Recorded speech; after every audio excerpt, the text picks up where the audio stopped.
কিরে, কি খবর? কিরে, তোর কি খবর? বিন্দাস। আর তোর জিএফ এর? ও আছে ওর মতো। মানে তোদের কি ঝামেলা হয়েছে নাকি? আরে না না, ঝামেলা টামেলা হয়নি, ওই কথা বলার টাইম পাই না আর কি। তো এখন মেসেজ করে নে।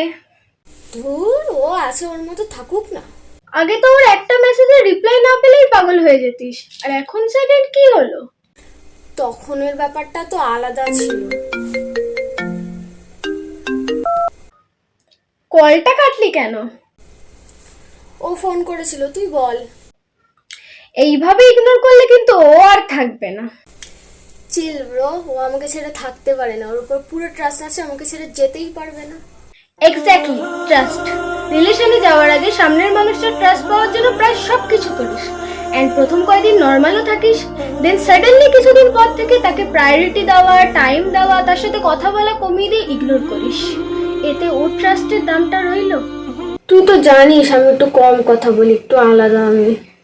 তাহলে কেন ফার্স্টেই তেমন থাকিস না? ফার্স্টে তাকে কেয়ার করে দেন চেঞ্জ হয়ে তাকে হার্ট করার তো কোনো মানে নেই। আমি ওকে হার্ট করতে চাই না। দেখ, তোকে একটা কথা বলি, এই যে তুই ওকে এত ইগনোর করছিস, তোর হয়তো মনে হচ্ছে ও প্রচুর সাফার করছে, আর হ্যাঁ, ও সাফার করছেও, বাট এইভাবে সাফার করতে করতে একদিন ও এটার সাথে নিজেকে অ্যাডজাস্ট করতেও শিখে যাবে। আর যখন সে এইসব কিছুর সাথে নিজেকে মানিয়ে অ্যাডজাস্ট করতে শিখে যাবে, তখন সে নিজের একাকিত্বের মধ্যে পিস খুঁজে পাবে। আর একবার যদি কোনো মানুষ তার নিজের মধ্যে শান্তি অনুভব করে না, তখন হাজার চেষ্টা, হাজার প্রয়াসের পরেও তাকে আর ফেরানো সম্ভব হয় না।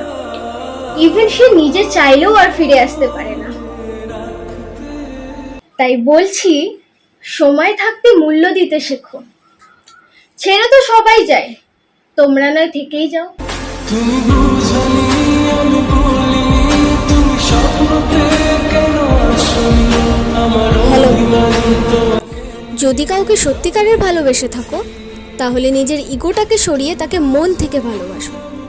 ছেড়ে তো সবাই যায়, তুমি নয় থেকেই যাও। আমার অভিমানী